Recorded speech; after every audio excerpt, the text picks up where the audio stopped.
நிமிஷங்க பாரு. என்ன அத கவர்மெண்ட்லாம் ஆ, ஒவ்வொரு திட்டத்துக்கு 1000 கோடி ஒதுக்கணும் 2000 கோடி ஒதுக்கணும் அப்படிங்கிறாங்களே. ஆமா.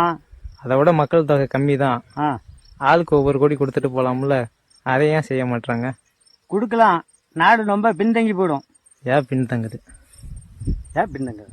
இப்போ என்ன வச்சுக்க, ம் 1 கோடி இருந்தால் நான் என்ன பண்ணுவேன்? இருக்கிற 10-15 லட்சம் கடன் அடைச்சு போடுவேன். விவசாயம் எல்லாம் விளைவு பண்ண மாட்டேன், குறைச்சிக்குவேன். ம். அதே மாதிரி எல்லா தொழிலும் பண்ற ஆள் பூரா குறைச்சிக்கிட்டுனா அப்போ நாடு பின்தங்காம என்ன பண்ணும்?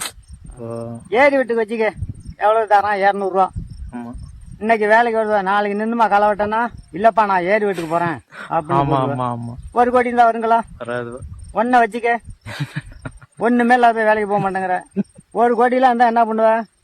சோறு ஊட்டிடுவேன், நீலாம் 2 ஆள் வச்சுக்குவேன். இப்ப நாடு பின்தங்காம என்ன பண்ணும்? அதுக்குதானா இவ்வளவு இருக்கா?